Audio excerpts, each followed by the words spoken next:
Shalom, roi et reine du royaume de Dieu. Je suis heureux d'être parmi vous aujourd'hui. Merci de me recevoir chez vous, comme d'habitude, dans l'église de votre maison.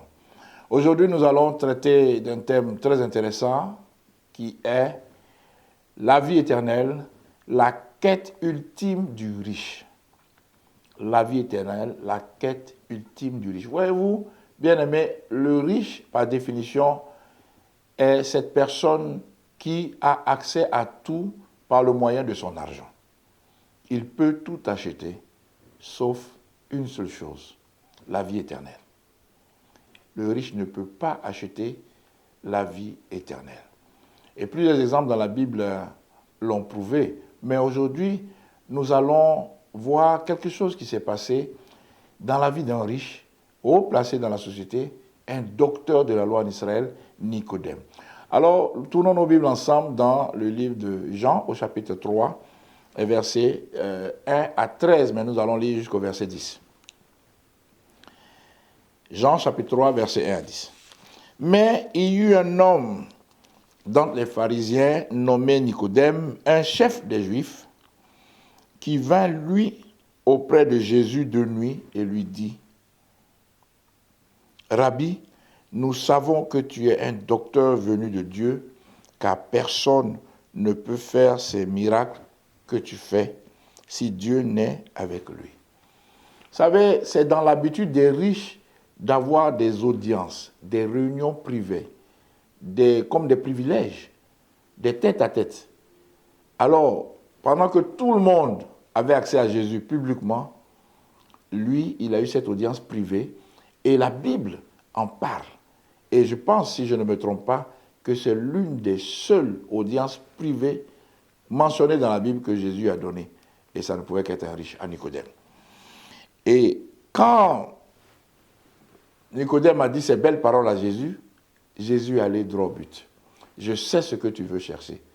C'est la vie éternelle. Jésus dit au verset 3, Jésus lui répondit, « En vérité, je te le dis, si un homme ne naît de nouveau, il ne peut voir le royaume de Dieu. » Nicodème lui dit, « Comment un homme peut-il naître quand il est vieux? Peut-il entrer dans le sein de sa mère et naître ?»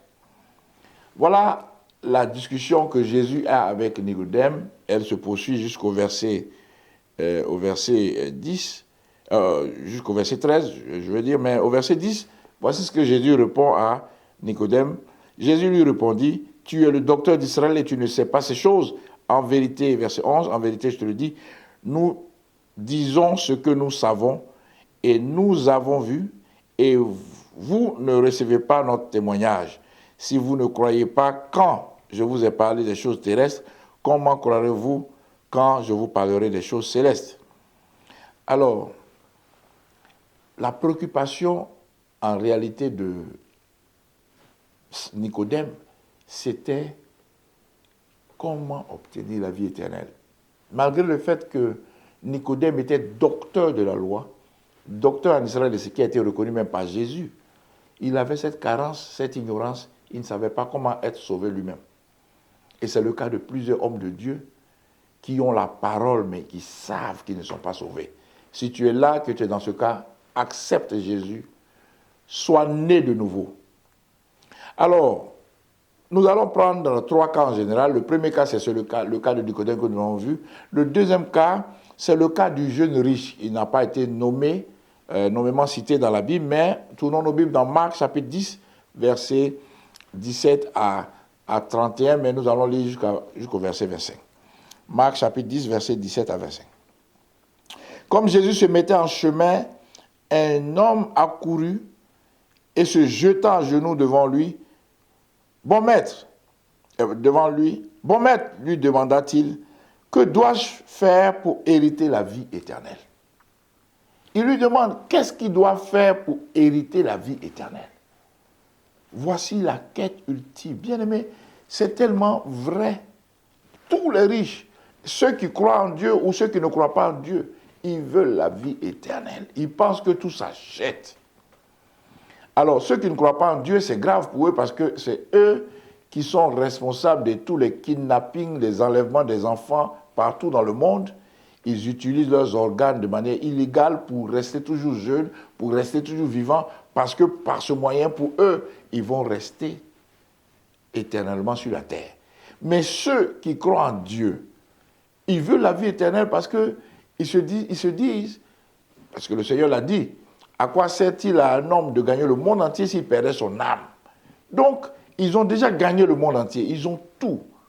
Toute la richesse, tout ce qu'un homme peut vouloir dans la vie, ils ont cela.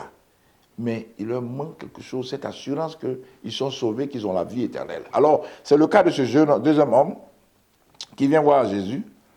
Et ça, ce n'était pas de nuit, c'est en plein jour. Et Jésus lui répondit au verset 18, « Pourquoi m'appelles-tu bon? Il n'y a de bon que Dieu seul. Tu connais les commandements, tu ne commettras point d'adultère, tu ne tueras point, tu ne déroberas point, tu ne diras point de faux témoignages, tu ne feras tort à personne, honore ton père et ta mère. » Et il lui répondit, « Maître, j'ai observé toutes ces choses dès ma jeunesse. » Voici un riche exemplaire. Il n'a pas volé, il n'a jamais commis l'adultère, il n'a pas dérobé, il n'a pas fait de faux témoignages, il a honoré son père et sa mère. Mais c'est un riche parfait. Mais il sait, malgré tout ce qu'il a fait, qu'il n'a pas le salut, il n'a pas la vie éternelle. Puis, verset 21, Jésus l'ayant regardé, l'aima et lui dit, « Bien-aimé, voici ce que Jésus dit à tous les riches qu'il aime. Il dit, il te manque une chose si tu veux avoir la vie éternelle, si tu veux entrer dans le royaume de Dieu, il te manque une chose. Va, vends tout ce que tu as, donne-le aux pauvres et tu auras un trésor dans le ciel. » Bien-aimés, ceux parmi vous qui êtes fidèles au caviar spirituel, à tous les messages que nous prêchons à Rich Ministries, vous avez déjà entendu que nous avons prêché, que nous allons enseigner aux riches à donner aux autres. À donner, à ne pas être riche seulement pour eux, mais à être riche pour Dieu. Va, vends tout ce que tu as, donne-le aux pauvres et tu auras un trésor dans le ciel, puis viens et suis-moi. Mais affligé de cette parole, cet homme s'en alla tout triste, car il avait de grands biens. Voici quelqu'un qui est riche en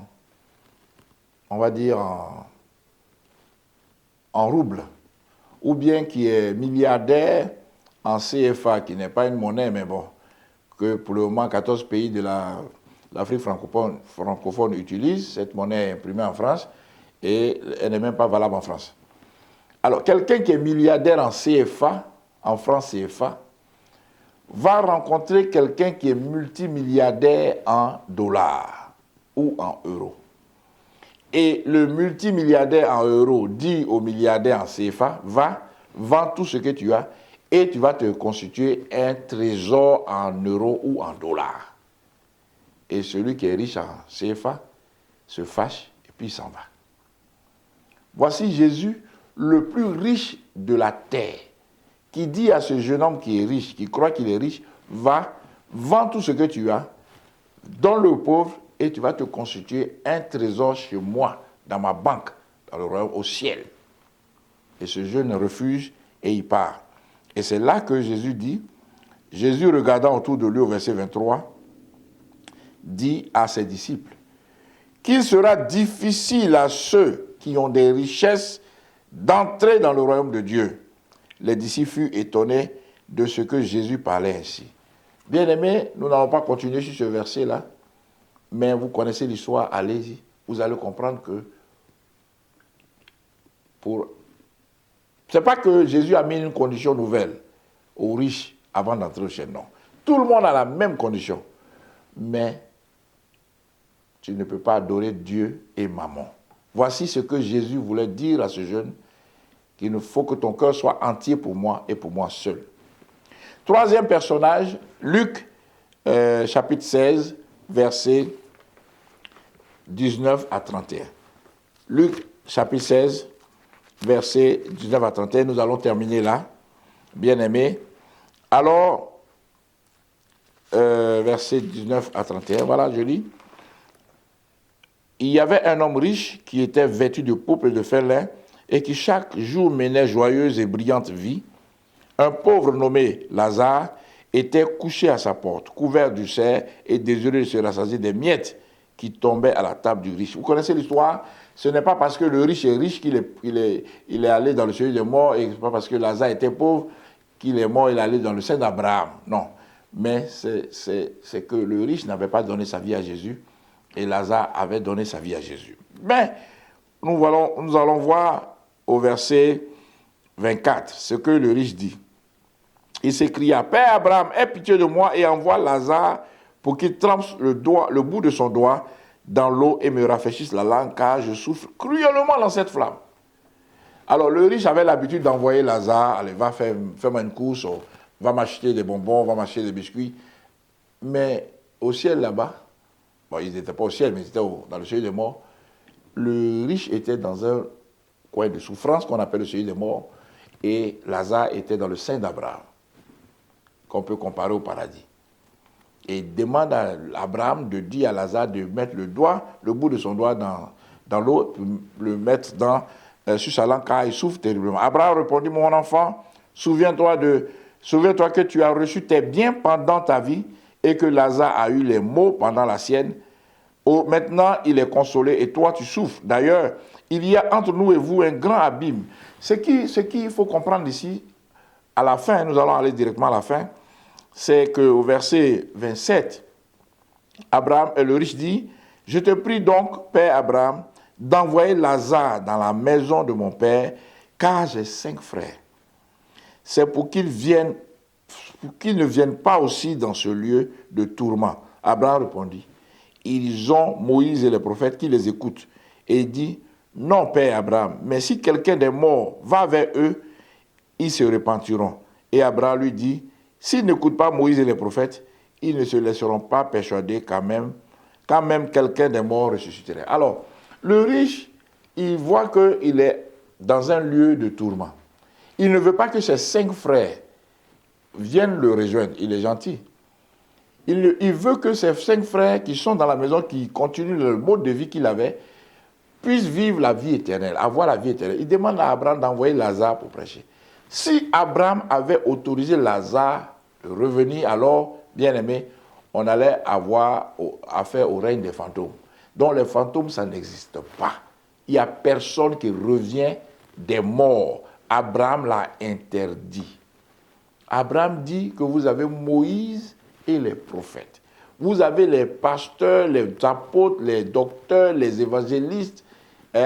Vous avez les prophètes. Vous avez tous les 5 ministères qui vous prêchent le soir, le jour, tous les jours de l'année, tous les jours de la semaine. Ils vous prêchent, écoutez-les.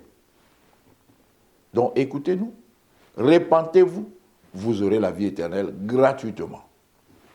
Bien-aimés, voici ce que je voulais vous dire. Si tu es là, tu es riche et que tu veux donner ta vie à Jésus, prie avec moi. Père éternel, j'ai entendu que tu veux que je sois aussi sauvé, même si c'est difficile pour moi, en tant que riche, d'être sauvé, mais je veux t'accepter comme Seigneur et Sauveur personnel, afin que je puisse marcher totalement dans ta parole. Je prie que tu m'acceptes à cause de ton sacrifice pour moi sur la croix, et que la Bible soit la seule autorité de ma vie, et que je sois riche, non pas pour moi, mais pour toi. Que ce soit toi qui me dises ce que je dois faire avec mes ressources que tu m'as confiées. Béni soit ton nom, au nom de Jésus. Amen.